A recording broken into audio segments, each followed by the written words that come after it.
mengetahui dari dua sisi. Silakan Romo Pascal. Mohon maaf, apakah materi sudah dikasih? Sudah ada di Sudah? atas. Oke. Ke teman-teman di Japri ya, sekretariat, PDF-nya. Oke.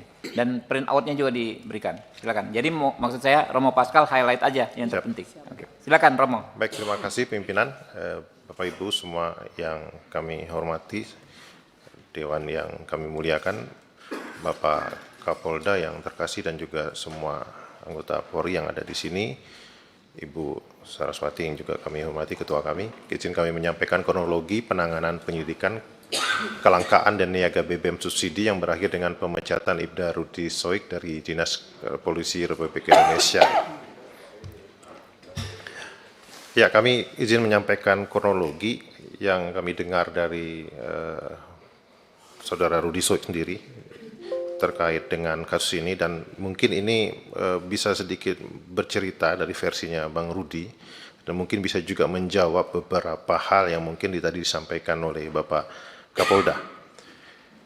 Nah, kronologi ini dimulai dari tanggal 15 Juni 2024 ketika pada saat itu Saudara Ibda Rudi Soik bersama dengan AKP Yohanes Wardi, Kasat Serser Polresta Kupang Kota, menghadap ke Polresta Kota Kupang, Kombes Pol Adinan Manurung, dan menyampaikan informasi terkait kelangkaan minyak subsidi jenis solar untuk nelayan Nusa Tenggara Timur.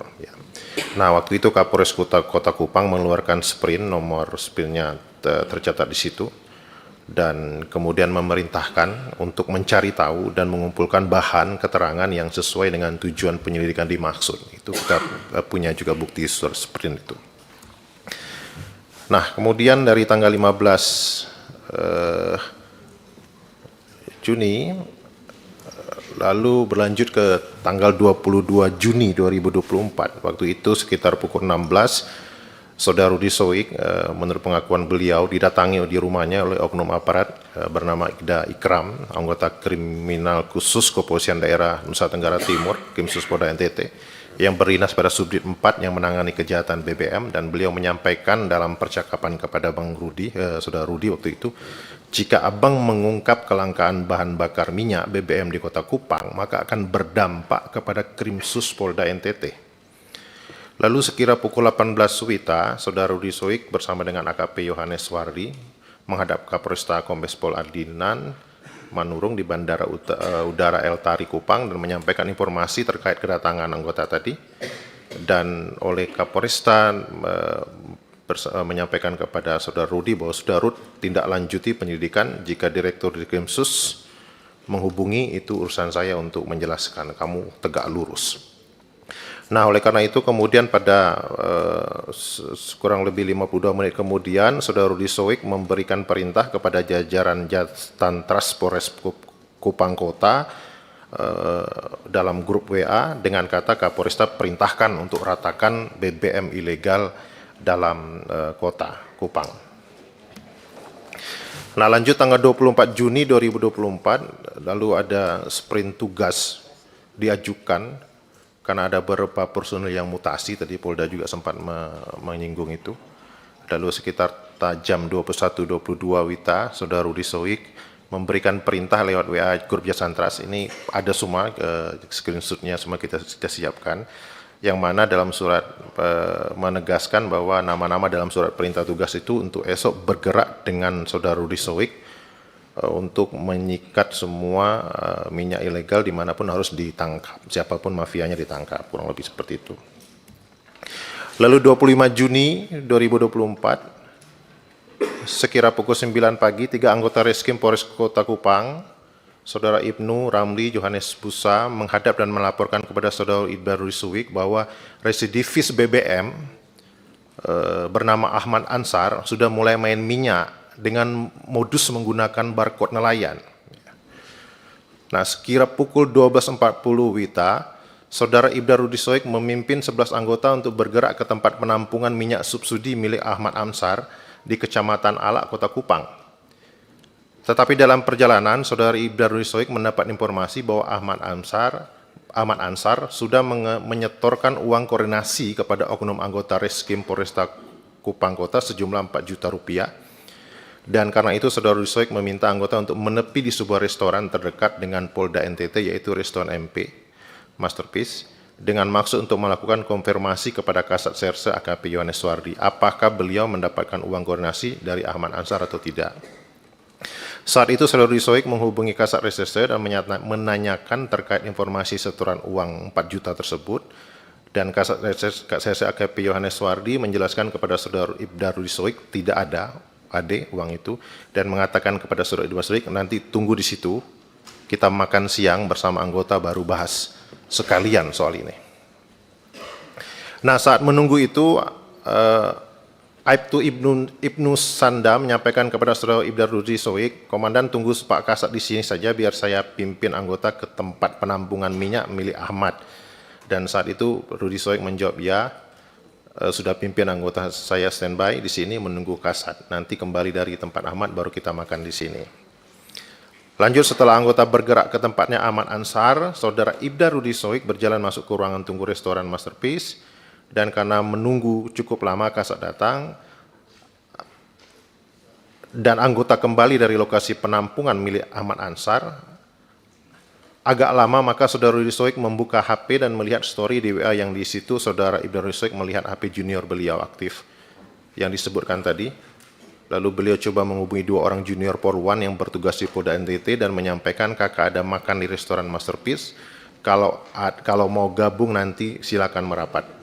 Lalu kedua Polwan menjawab, oke kakak kami merapat, tapi kami tidak bisa lama karena mau antar anak les dengan waktu yang bersamaan. Lalu Kasat Reserse mereka masuk sama-sama ke restoran itu dan masuk ke ruangan VIP dan mencicipi makanan yang dihidangkan di meja ruangan VIP.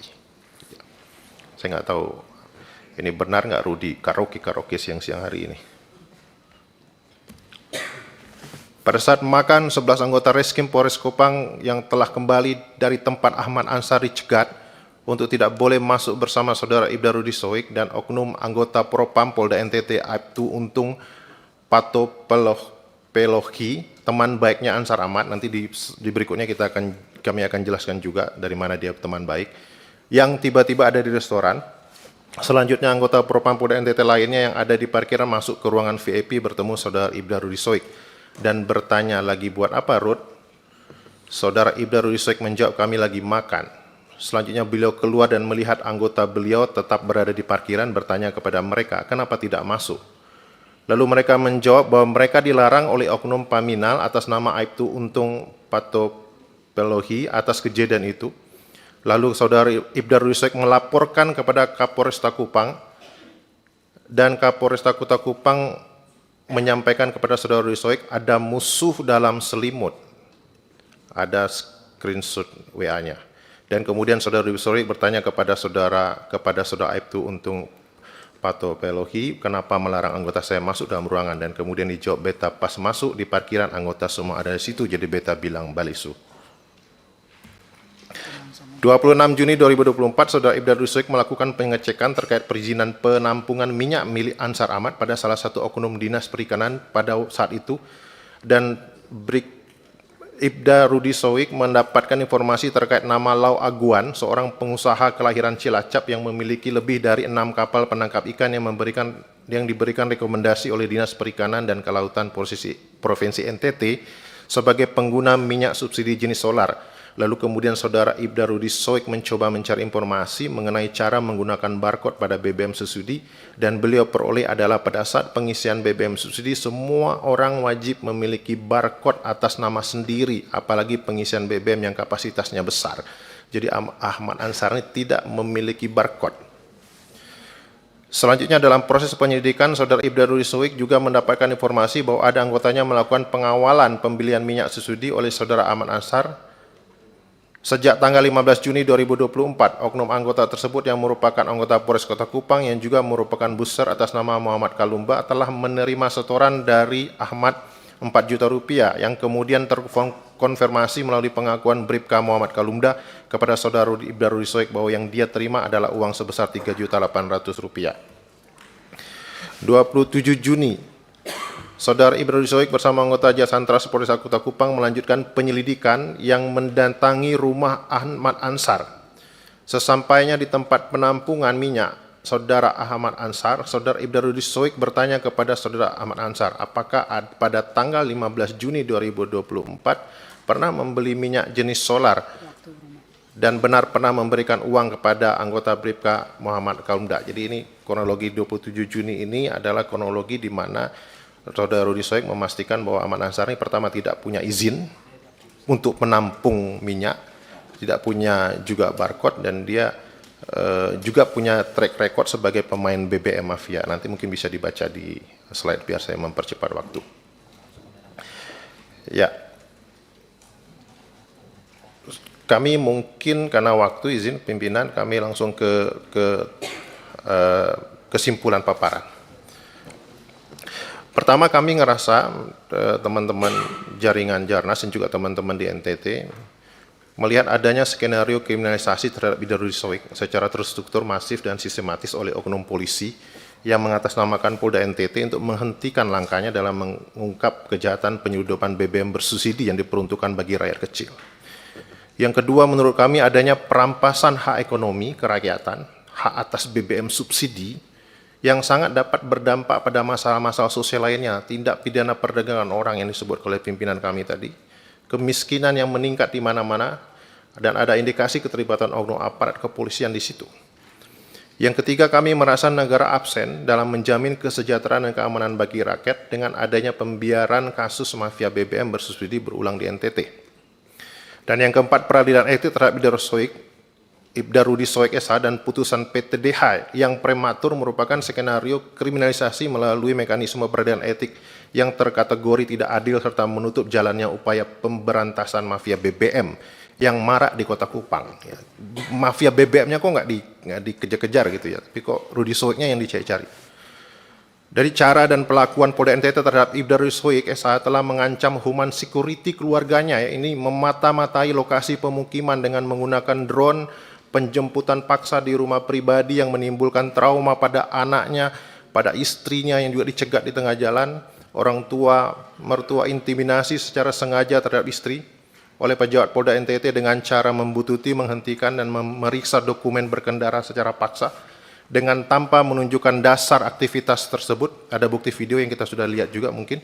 Perlakuan ini merupakan pelanggaran HAM terhadap perempuan dan anak yang terkategorikan sebagai kelompok rentan.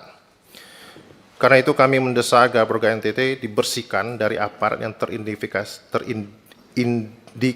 terlibat atau melindungi serta bekerja sama dengan para penimbun atau mafia BBM bersubsidi, yaitu menonaktifkan beberapa pejabat tinggi di lingkup Polda NTT, Kapolda, Dikrimsus, Kabid Propam, dan Kabid Humas yang dengan gegabah telah mengalihkan upaya pemberantasan mafia BBM ke dramatisasi kasus Rudi Soek. Yang berikut, membatalkan putusan Komisi Kode Etik Polda NTT, dan yang terakhir untuk melanjutkan proses penyelidikan dengan dugaan mafia BBM di Kota Kupang, maka terhadap Ibda Rudi Soek SH dan seluruh tim, semua anggotanya yang 11 orang itu, yang dimutasi akibat dari disangkut pautkan dengan kasus polis lain, dipulihkan nama baiknya dan dikembalikan pada posisi semula. Terakhir pimpinan.